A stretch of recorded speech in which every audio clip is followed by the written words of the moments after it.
In the tense aftermath of a series of failed coup attempts, Burkina Faso had become a fortress.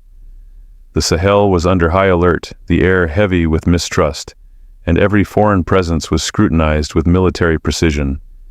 Yet one figure passed through the gates, unquestioned: Sister Elena, a young European nun from the Vatican, clad in white and cloaked in innocence.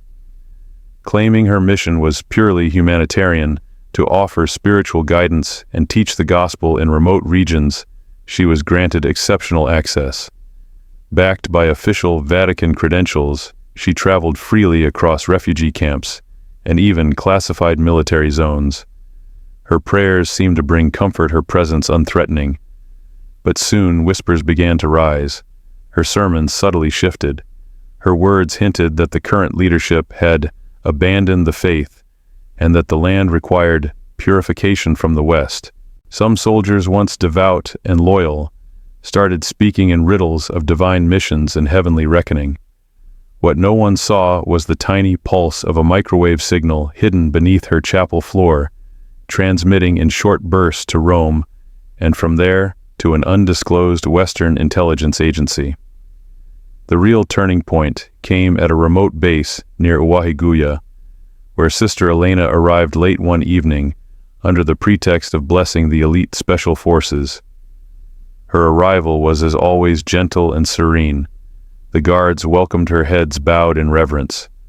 But one man, a young officer named Lieutenant Issa, whose parents had been killed in church bombings long ago, had begun to doubt. He had grown up trusting the church, yet recent anomalies stirred his suspicion. That night, he noticed her silver crucifix glint strangely under the lamp. He asked to inspect it. What he discovered sent a chill through the entire camp. Inside the crucifix was not a holy relic, but a razor-thin ceramic blade coated with a slow-reacting poison. It was an assassination weapon. The intended target, President Ibrahim Traoré, the very heart of Burkina Faso's resistance. Sister Elena was detained immediately. She said nothing in custody, only recited Latin scripture. It was a code. Before anyone could stop it, the hidden transmitter inside her chapel self-destructed. All evidence was gone in seconds.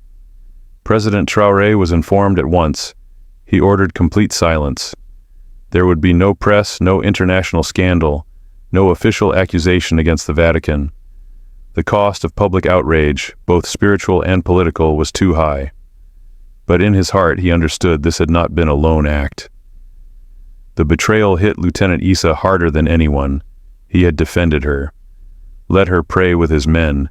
He requested a private audience with Traoré.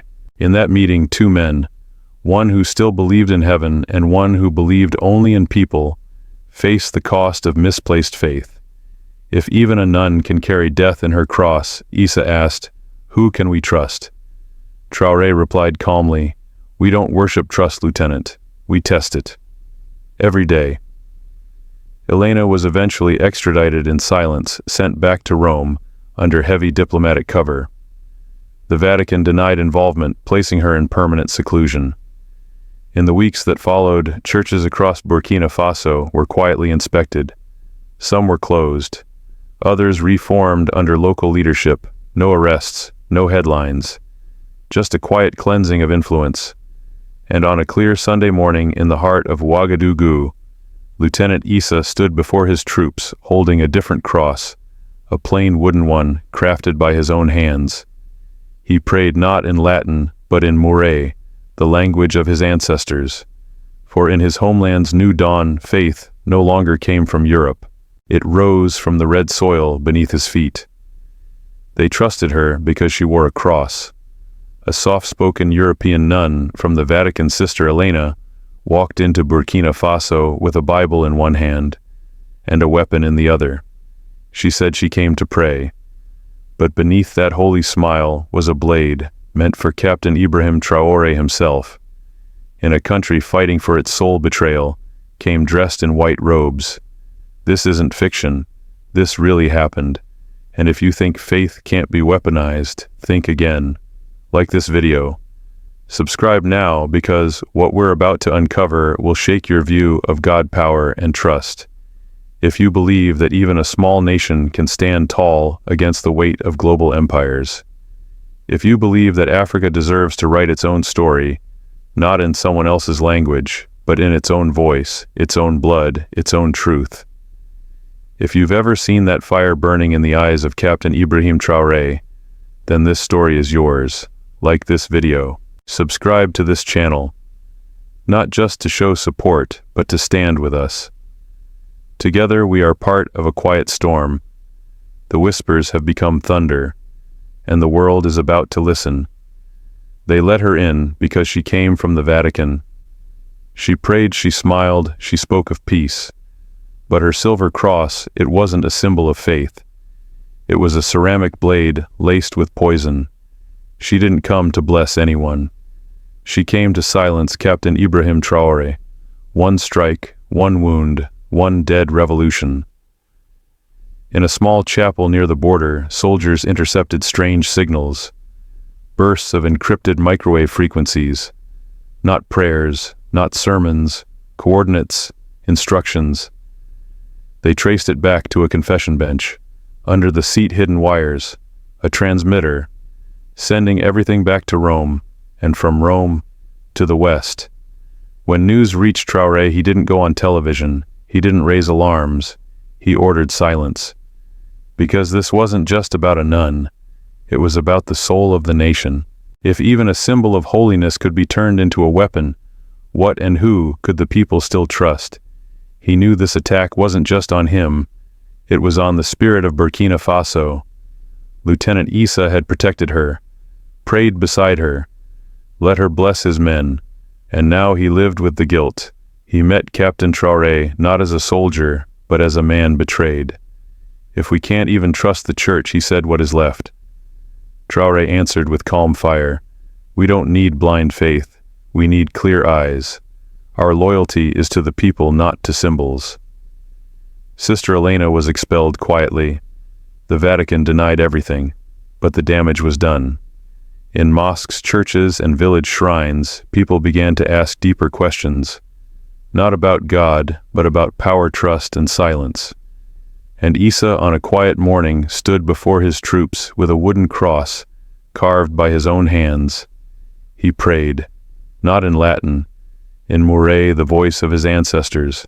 Because in Burkina Faso today, faith no longer comes from far away. It rises from the red earth, and from the fire in Traoré's eyes. And that's where the deception began. Sister Elena didn't walk into Burkina Faso with bombs or bullets. She walked in with prayer books, soft hymns, and a silver crucifix that shimmered in the Sahel sun. To the guards, to the villagers, to the officers, she was the image of peace. A European nun backed by the Vatican, bringing hope to a nation scarred by coups and fear. No one questioned her. Why would they? She was holy, untouchable. But the truth was buried beneath that cross. Inside the crucifix wasn't a sacred relic, it was a blade. A ceramic knife thinner than paper laced with a slow-acting neurotoxin. It couldn't be detected by metal scanners. It didn't need to be. She was never supposed to be searched. That's how close they got, how dangerously close to Captain Ibrahim Traoré. She had rehearsed the moment. A blessing, a touch to the chest, a silent prayer, one cut almost invisible. He would collapse minutes later. It would look like God had taken him. That was the plan. But something stopped her. And that hesitation, that heartbeat, would open a door Traoré never expected, not just to an assassination plot, but to a war waged with faith as its cover. But what truly set off the alarm wasn't the blade, it was the silence. At a small military chapel near the northern frontier, a young communications officer noticed strange pulses on the radio band, short, precise, repeating at irregular intervals. It wasn't static, it wasn't interference, it was coded, and it was coming from inside the compound, specifically from the chapel where Sister Elena prayed every evening. When they searched the wooden bench she used for confession, they found it. A microtransmitter no larger than a match head embedded beneath the seat. It was wired with a custom battery and shielded cables, designed for one purpose: to send real-time signals back to Rome. But it didn't end there. A secondary circuit was discovered routing through a hidden speaker behind the altar. Experts said it could receive as well as transmit. That meant she wasn't just sending information, she was taking orders. In a house of God, a new kind of war room had been built. Captain Ibrahim Traoré was briefed in total secrecy. He didn't speak, he just stared at the report. Because when your enemy uses prayer as a weapon, you're no longer fighting men, you're fighting shadows wearing halos.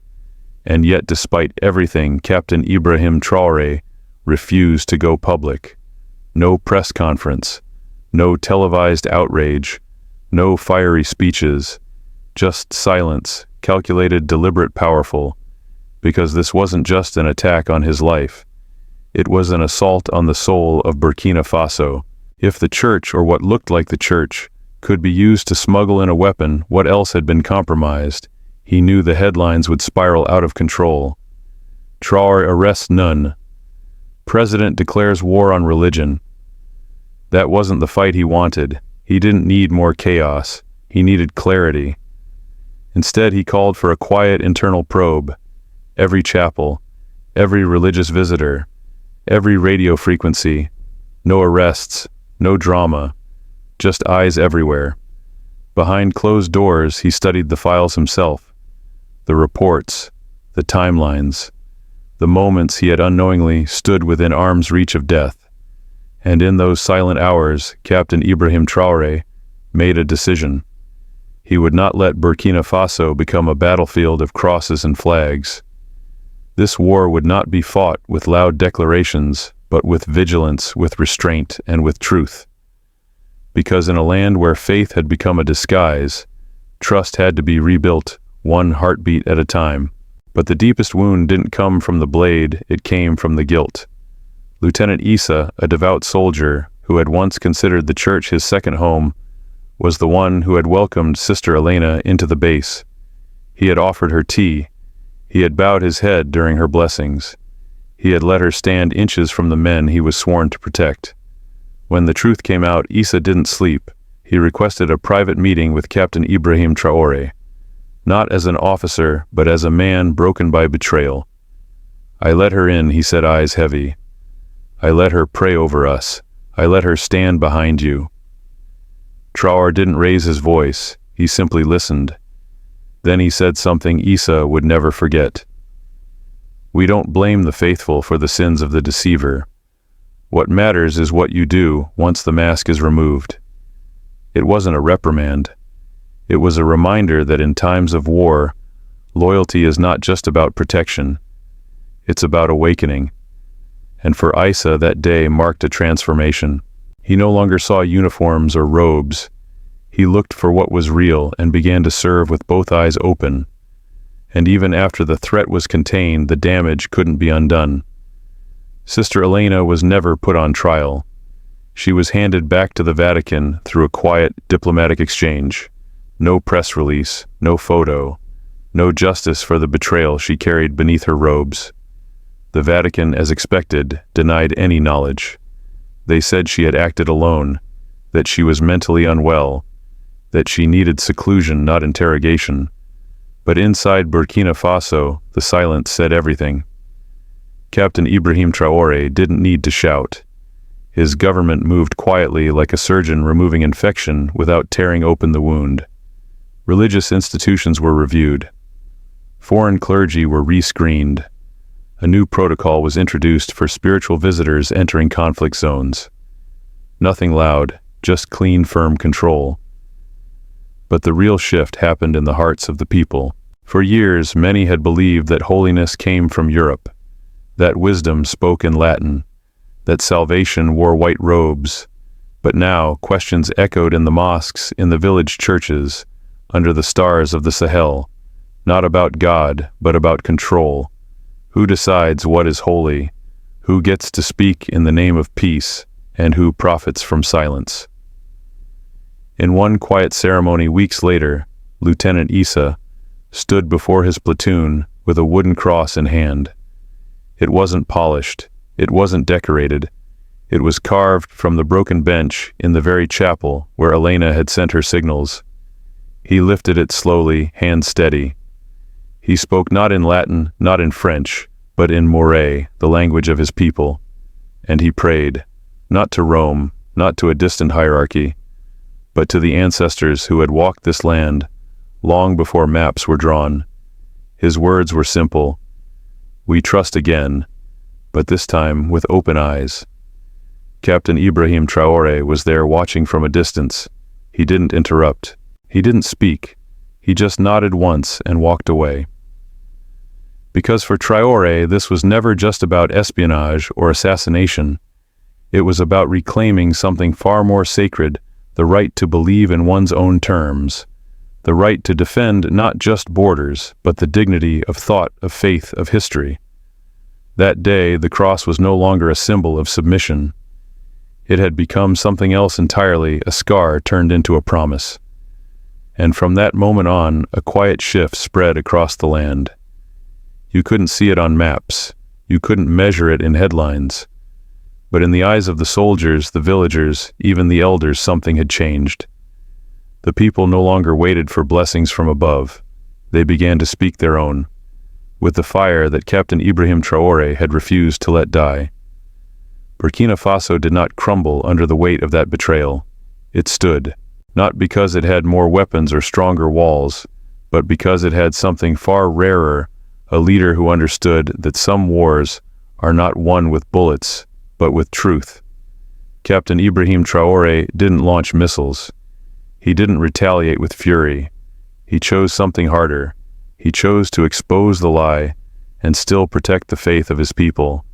And that choice changed everything. He knew that if he made a spectacle of Sister Elena, the world would see it as an attack on the church. They would twist the story, make her a martyr, and paint Traoré as a tyrant.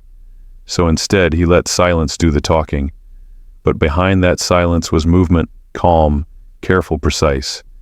Every place of worship was reviewed, every foreign voice re-examined, and every Burkinabe was given space to ask one vital question: who do we really trust and why?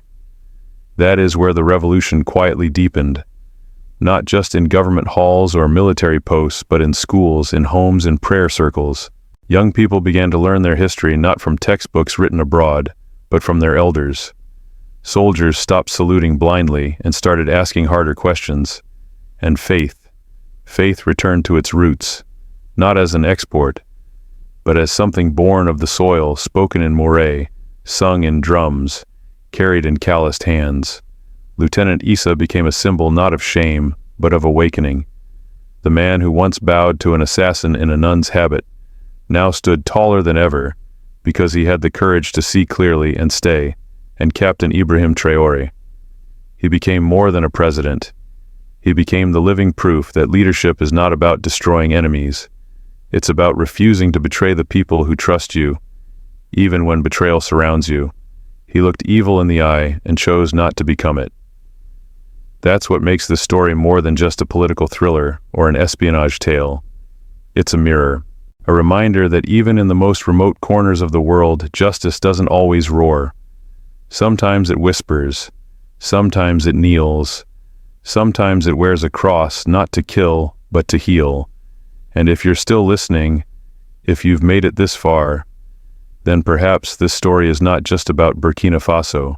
It's about you, about the world we're building, about the faith we place blindly or bravely into those who lead us.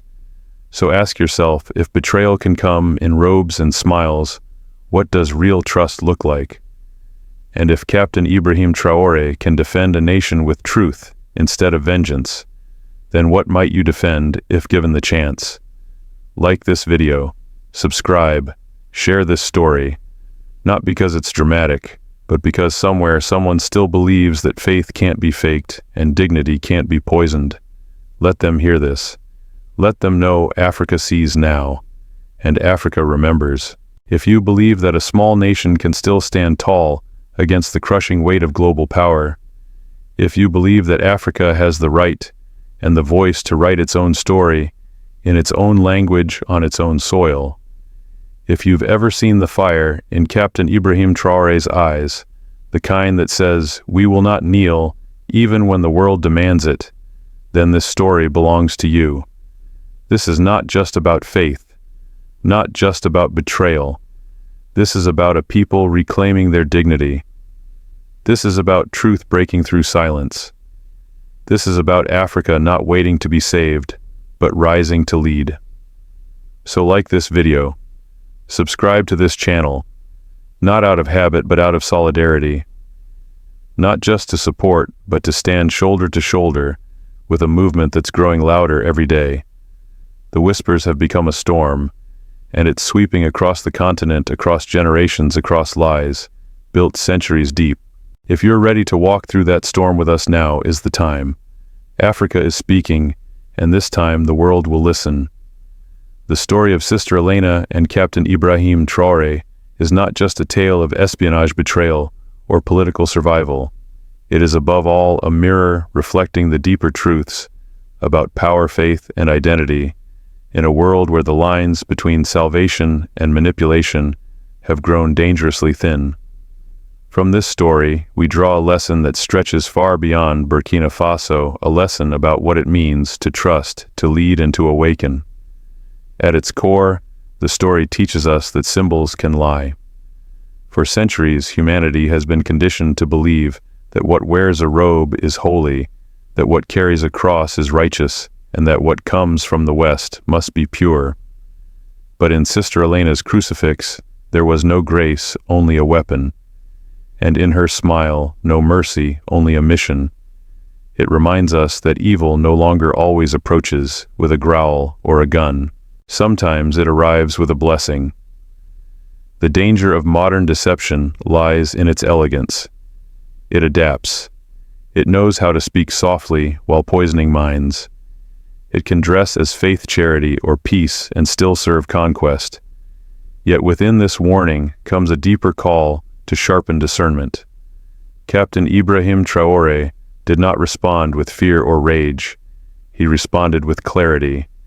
He did not declare war on religion, nor did he fall into the trap of blaming faith itself. Instead, he separated the symbol from the system, the belief from the machinery behind it. That ability to see through the veil is one of the most important qualities any leader or citizen can develop in times of uncertainty. Another lesson lies in the strength of quiet leadership. In a world obsessed with spectacle and performance, Traoré's restraint was revolutionary. He didn't turn the betrayal into a media war. He didn't parade the incident for political gain. He understood the weight of perception that the real victory was not just catching the spy, but protecting the soul of his nation. True leadership is not proven in moments of glory, but in the decisions made in silence when no one is clapping. Traoré chose discipline over drama, and in doing so, he reminded us that real power is quiet and intentional. This story also challenges the global imbalance of spiritual authority. For too long, Africa has been expected to listen, not speak, to receive prayers, not lead them, to consume ideology, not define it. But when Lieutenant Issa prayed in Moray, using a wooden cross carved by his own hands, a subtle revolution began. It wasn't political, it wasn't loud, but it was sacred. He reclaimed faith not from God, but from the empire that tried to own God. That moment taught us that belief should never be outsourced. A people's relationship with the divine must be born from their own language, land, and memory, not handed down by a foreign hierarchy. In this sense, the story reminds us that colonization has evolved. It no longer always comes with armies and flags. Today, it can come wrapped in mission trips, in NGOs, in moral superiority. The new colonizer doesn't always take land, it takes truth. And when that happens, resistance looks like reclaiming the right to interpret your own reality. Captain Ibrahim Traoré didn't just resist physical infiltration, he defended the mental and spiritual sovereignty of his people. Moreover, the betrayal by someone who appeared holy forces us to confront our own assumptions about trust. It teaches us that blind faith is not virtue, it is vulnerability. Lieutenant Issa's guilt was not born of failure, but of innocence manipulated. And in his pain, we see a warning: never let reverence blind you. The most dangerous enemy is the one you welcome with open arms, because you never imagined they'd harm you. Therefore, we must all learn to trust with open eyes. Loyalty is noble, but only when it is balanced with vigilance. And yet perhaps the most important lesson is this: from betrayal something greater can grow. What happened in that chapel could have shattered Burkina Faso's faith. It could have divided its people, created chaos, or led to paranoia. But instead, it became a moment of reckoning and redefinition. That is the power of a nation that knows who it is. The poison didn't take root because the soil rejected it. And that is where true resilience lies, not in never being attacked, but in refusing to let the attack redefine you. This is not just a lesson for Africans. It is a message for anyone, anywhere, who has ever been told they are too small, too weak, too backward to stand up to the world. Burkina Faso stood, quietly, decisively, without losing its soul. That example challenges us all to question what we believe, to demand more from those who lead us, and to never forget that dignity is not given, it is protected. Captain Ibrahim Traoré is not just a figurehead. He is a symbol of what can happen when a leader refuses to be either naive or corrupt. His story and the way he handled this invisible war shows that the fight for sovereignty is no longer just on battlefields.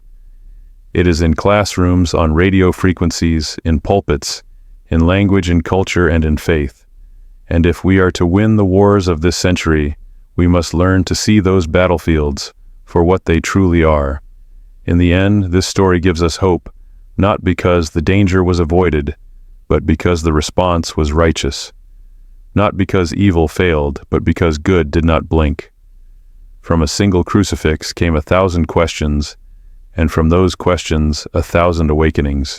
And if we are wise enough to learn from them, then perhaps this story, born in the heart of Burkina Faso, will echo far beyond its borders. Because the greatest lesson of all is this: a small nation can still teach the world how to be free. As a viewer, I was not prepared for the emotional weight of this story. It began like so many others: a stranger arrives, a mystery unfolds, but what made this tale unforgettable was the chilling simplicity of its betrayal. A crucifix turned into a weapon, a prayer turned into a coded transmission, a nun turned into an assassin, and all of it aimed at Captain Ibrahim Traoré, a man who in the eyes of many Africans represents not just political leadership, but a living symbol of dignity and resistance. What struck me most wasn't the espionage or the covert operations, though those were gripping. It was the deeper message that faith, when weaponized, becomes one of the most dangerous tools in the hands of empires. I had never thought of it in that way before. I had never considered that the robe, the Bible, the missionary smile, all of these could become part of a theater designed to disarm us from within. This wasn't just an assassination attempt. It was an assault on the soul of a people. Captain Traoré's response reminded me what true leadership looks like. In an age where most leaders react with rage, retaliation, or self-glorification, he chose silence and strategy. That silence wasn't weakness, it was strength. It was the kind of strength that understands timing, understands perception, and refuses to play by the enemy's script. He didn't allow the world to paint him as anti-faith or anti-West. He simply outmaneuvered those who underestimated his intelligence and his resolve. One of the most powerful moments in the story for me was the transformation of Lieutenant Issa. His guilt, his heartbreak, and eventually his awakening felt deeply personal. He could be any one of us, someone raised to trust symbols more than people, to respect uniforms more than actions.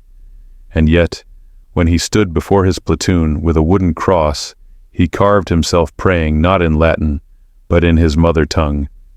I felt something shift. It was as if he took faith back from those who had tried to steal it. He reminded us that belief is not imported, it is inherited, lived, and protected. I've never been to Burkina Faso, but after this story I feel connected to it in a way I didn't expect. This isn't just about one country or one president. This is about the battle between sovereignty and submission, between truth and manipulation, between memory and erasure. And it's a battle that every nation, every people will eventually face if they haven't already. What makes this story resonate even more is how familiar it feels, especially to those of us from countries that have long been told our futures must be guided by outsiders. Whether it's missionaries, donors, advisors, or peacekeepers, we are constantly told that we must be help-shaped, saved. But this story shows what happens when a people decide they will no longer be acted upon.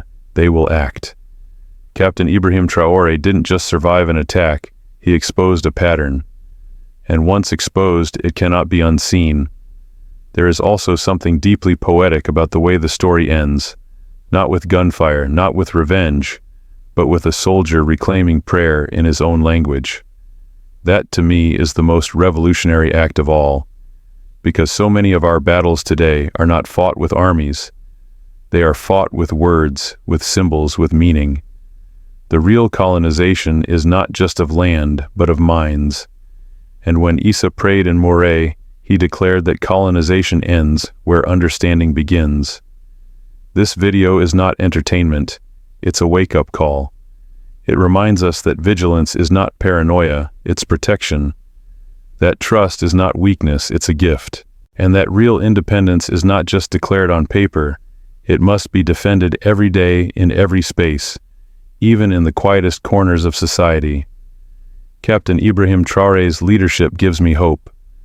Not because he's perfect, but because he sees what many leaders don't, that the battle for Africa's future will not be won with noise, but with discipline, that sovereignty is not a performance, it's a process, and that sometimes the greatest threat isn't the enemy outside the walls, but the one disguised as a friend inside the chapel. I hope this story spreads. I hope people share it, not just because it's dramatic, but because it's true. Because someone somewhere needs to hear it. A teacher in Tanzania, a young activist in South Sudan, a student in Haiti, a pastor in Nigeria. They need to know that even when the attack wears robes and smiles, it can be defeated not just with guns, but with memory, with language, with truth. To anyone listening, I say this: don't let your symbols become your shackles. Question what you're told to revere. Ask who benefits when you stay silent. And never forget that even a small nation, when it stands with conviction, can shake the foundations of power. Thank you for telling this story. Thank you for showing the world what quiet courage looks like. And thank you, Captain Ibrahim Traoré, for reminding us that some fires, even in the darkest times, refuse to be extinguished. This story will stay with me, not as a tale of fear, but as a declaration of freedom. What stays with me most, even after watching this story unfold, is the quiet dignity with which the Burkinabe people responded. They didn't burn churches, they didn't riot in the streets, they didn't fall into the trap of turning pain into chaos. Instead, they chose clarity, they chose questions, and in doing so they proved that political maturity isn't measured by outrage, but by restraint. That's something many so-called developed nations still haven't learned. In many ways, this story is a lesson in spiritual sovereignty, because what happened wasn't just an assassination attempt, it was an attempt to hijack a people's relationship with the divine. And yet, through it all, they remembered something ancient, that God does not belong to empires. That faith, when rooted in truth, does not require permission from Rome or recognition from the West. It breathes through the land, through the songs of ancestors, through the languages that colonizers tried to erase. Captain Ibrahim Traoré didn't just protect his own life, he protected a deeper truth. And in doing so, he reignited a fire in all of us who have ever been told we are too small to resist, too poor to lead, or too divided to matter. Let this story be shared in every language, on every screen, in every village. Because what began as a whisper in a chapel has become a roar across a continent. And no robe, no poison, no silence can stop what is already rising. And yet, through it all, they remembered something ancient, that God does not belong to empires. That faith, when rooted in truth, does not require permission from Rome or recognition from the West. It breathes through the land, through the songs of ancestors, through the languages that colonizers tried to erase. Captain Ibrahim Traoré didn't just protect his own life, he protected a deeper truth. And in doing so, he reignited a fire in all of us who have ever been told we are too small to resist, too poor to lead, or too divided to matter. Let this story be shared in every language, on every screen, in every village. Because what began as a whisper in a chapel has become a roar across a continent. And no robe, no poison, no silence can stop what is already rising.